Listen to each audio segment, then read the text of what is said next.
shine, shine. It seems like that's all I do. Nothing but money on my mind, mind, mind. I won't accept $1,000,000 if I can get two.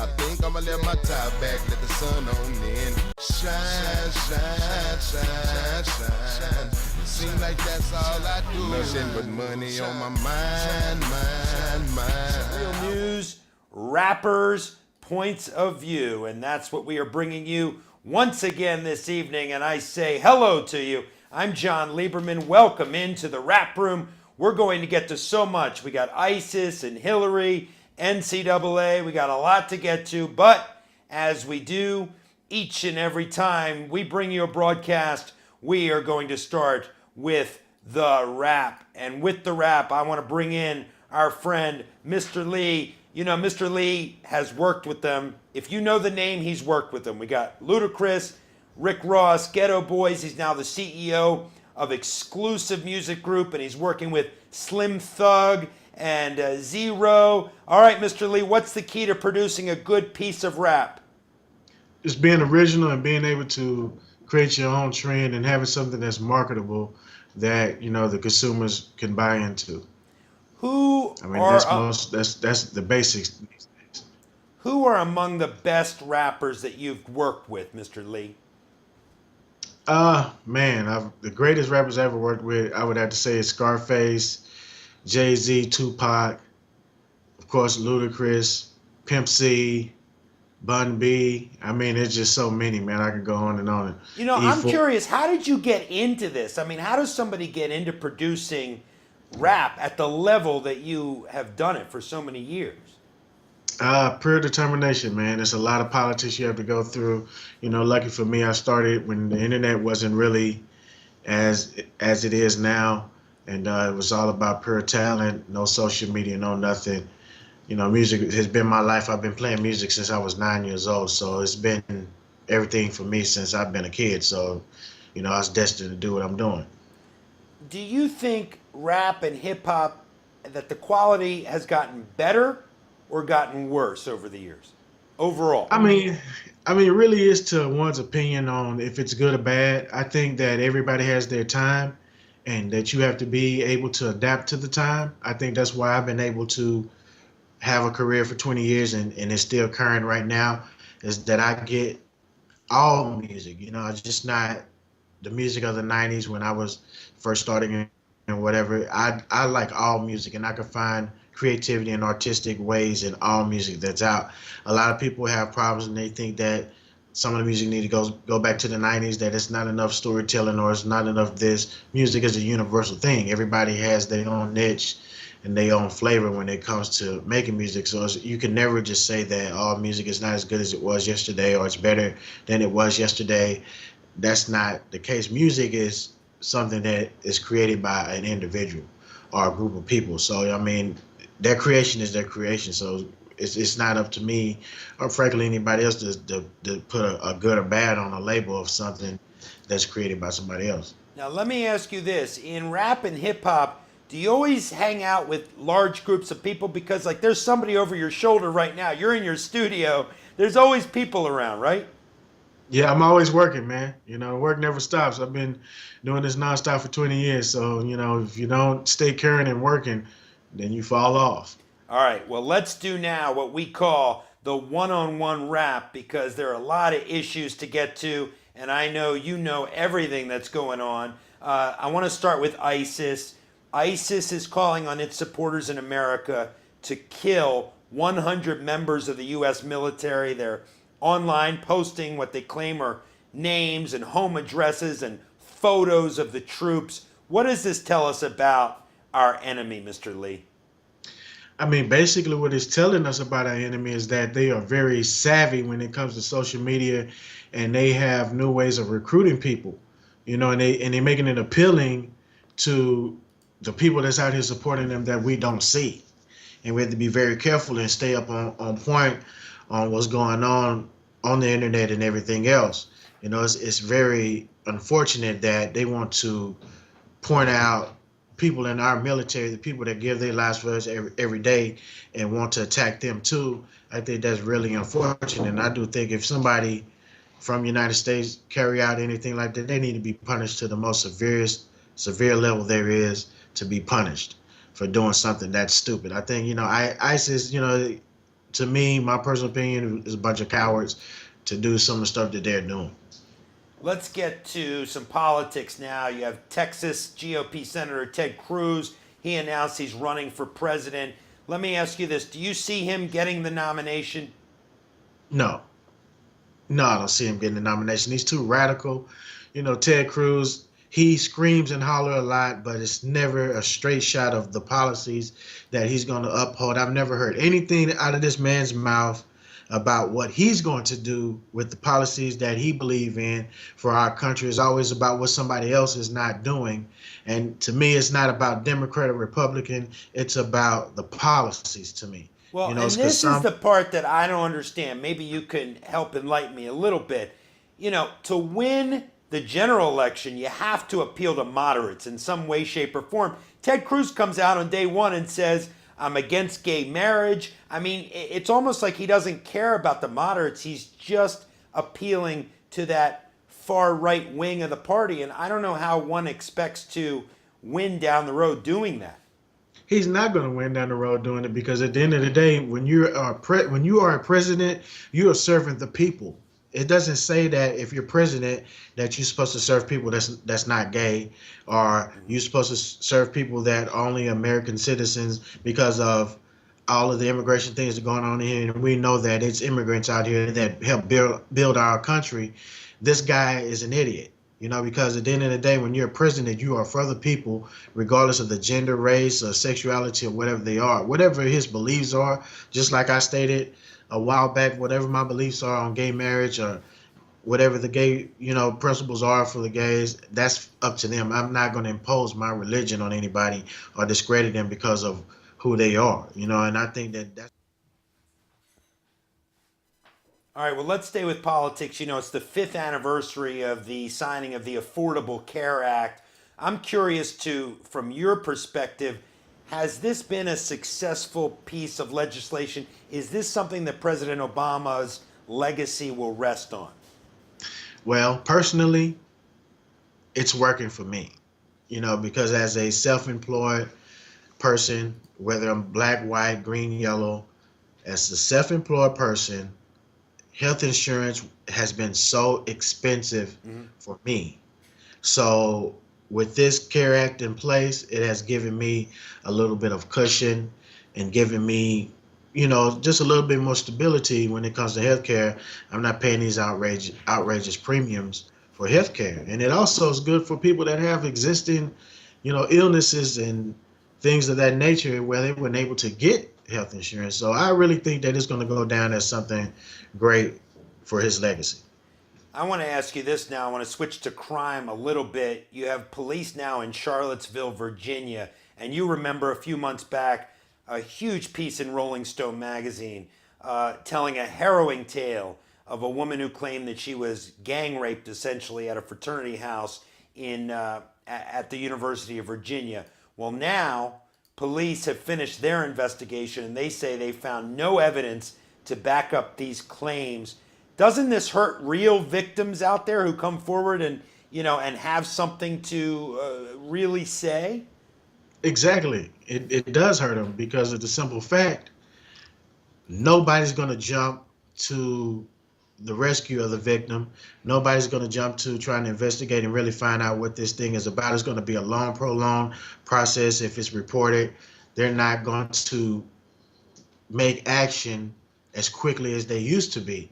And I think it's unfortunate, but however, it goes back to, the social media and exploiting things on social media before the facts are out, and it exposes a lot of weaknesses from all sides. Now, you so quick to action without finding out the facts, and that consequently may have an individual suffering from a crime and have to endure a lot of extra stuff that they would normally have to endure because of this. Now, look, here's the thing. I am for justice, and I'm curious to get your take on what has happened now with former NFL star Darren Sharper. Here's a guy who's connected to allegedly a bunch of different sexual assaults. Now he's made plea deals in 2 states, and he's looking at 9 years for this series of rapes. To me, that is not justice, because 9 years? I mean, come on now. I mean, he played in the NFL for, for close to that. What do you make of it? Man, really, I think that if you have enough money, anything can be brought. That's how I feel about it. I was a Dan Sharper fan. I think the guy needs to be put in prison for life for what he's done. And you were a fan of his. I was a fan. I'm a Louisiana native. I'm a fan of Dan Sharper. So for this guy to be doing the things that he's doing, if it was a friend of mine off the street that had done this, had committed the same crimes that this guy committed, he'd have been in jail for life. It's no possible way that any other individual would get 9 years for all the crimes that this guy has committed. But it just goes back to show you that if you have the means, justice can be brought. Well, it's interesting because matter you mentioned money, and I know that you've been in the rap and hip hop business a long time. You've seen people have a boatload of money all the way down to struggling and trying to make it. How does money change people in your line of work? Because a lot of the raps that you've produced, and you'll be the first to say it, I'm sure, you talk about money and about fame and about how does it change people? I don't think that money changed people. I think that money amplifies what a person really is. So if you're a sociopath or you some kind of crazy guy that live a loose life and you believe in living on the seam of the law, then when you get money, it's just going to amplify that. A lot of people think that the money changes people. It doesn't. It really shows who a person is. And there's a lot of people that live reckless because they have money. It's a lot of things get covered up because of money. And, it's very unfortunate. But, that's been going on since the test of time. It's nothing new. It's just the fact that you're seeing it more now because of the social media. You can see it more. We talked about money, and this next topic we could talk about for days and days, but we're running a little short on time. But I got to ask you, Starbucks is now kind of moving off of their Race Together campaign where they wanted the baristas to engage their customers on issues of race. Are you disappointed that Starbucks is kind of moving away from this? What were your thoughts on it? But I'm not really disappointed about it. I think that, they tried to put effort in to do something. And I probably, to me, I think maybe they saw that it was bigger than what their cause was. And it takes a lot more effort to do the things that they were trying to do. They're a coffee shop. That's what they do. They sell coffee. They're not here to mediate race and to make us come together. That's the individual purposes. I think that it starts in the home before it starts in this coffee shop. So, I'm not disappointed.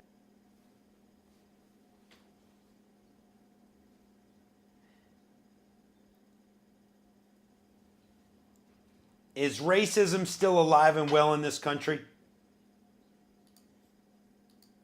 Racism is alive from the black perspective, is alive from the Latino perspective, is alive from the white perspective.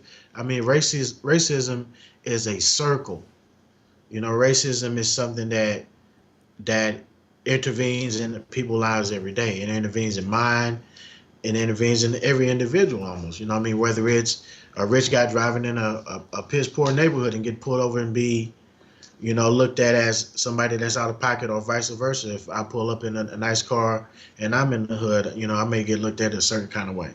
Or if I pull up in a nice neighborhood and in an average car that doesn't fit there, I'm going to be looked at a certain type of way. So, we can go on and on about it and how stereotypes are made and so on and so forth. I just think that we have to be more conscious about it, and we have to teach our children the differences, and so they can know what's going on. And our law enforcement need to be trained a lot more and be able to handle things and really start committing to practicing the law instead of sitting around and making stereotypes of people when they see somebody and they feel like they don't belong somewhere. Has this president done enough to help African Americans? I think he could have did a little bit more, but I also think that because he's black, we look for him to do more. I think that President Obama has done a great job for America. So, it's a lot of things that I am capitalizing off because of the president. So I really don't have anything bad to say about him doing things for blacks. He's done things for America, and that's the way it should be. All right, our final segment now. It is time to wrap it up. And in order to wrap it up, we ask a few final questions of our special guest, Mr. Lee. He's been terrific. We had some technical difficulties the first time around. So nice of him to join us. All right, Mr. Lee, President Obama, speaking of, has come out and said college athletes should not be paid. What do you say?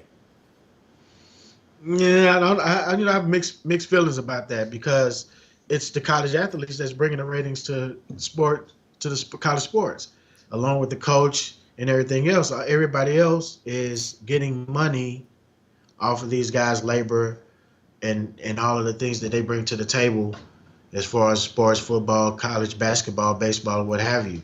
And I feel like everybody's capitalizing off of these guys' talent but them.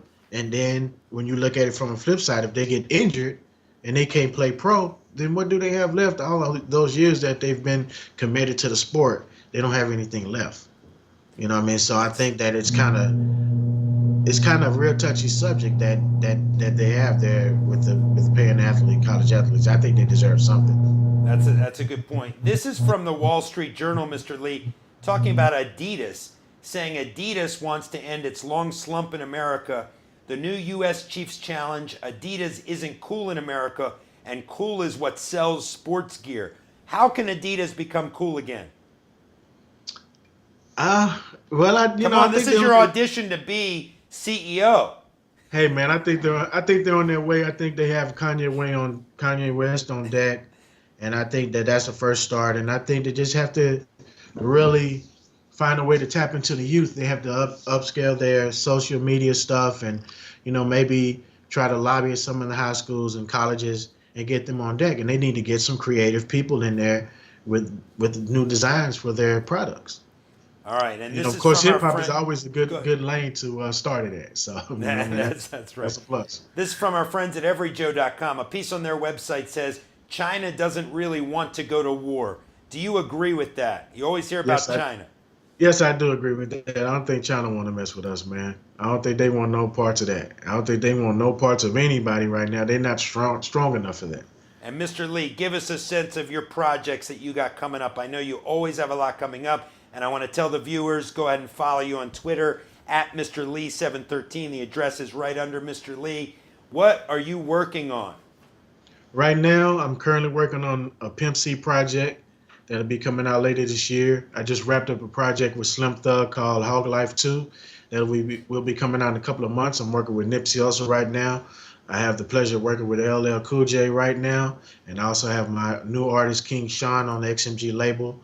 We're working on his album, and I have my R&B artist, Adana. We're working on her album right now, so I'm very excited about the things that I have coming up, and I'm also working on an EP with my best friend, Zero, the Mo City Don from Houston.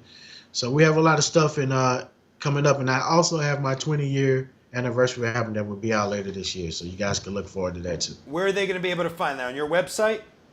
Yeah, you can find it on my website, MrLeonTheTrack.com, and you can also find updates on things that I'm doing on XMGHipHop.com. And I want to give a shout out to my boy Daniel Skills, KC, and my guy Brian, and that's here right now. To get him a shout out. And we have a lot of stuff that's about to pop off, man. Well, you do. You have a lot of stuff coming up. So I'm going to finish it with this. If you get a phone call from Zeros and you get one from LL Cool J, who do you pick up and who do you send a voicemail? Man, I'm going to pick up Zero first, man. You're going to pick him up before LL Cool J? That's my guy, man. All right, well, listen. From the dirt. I've been Mr. Lee, you are... Pick him up first. You are terrific. I want to thank you so much for your time.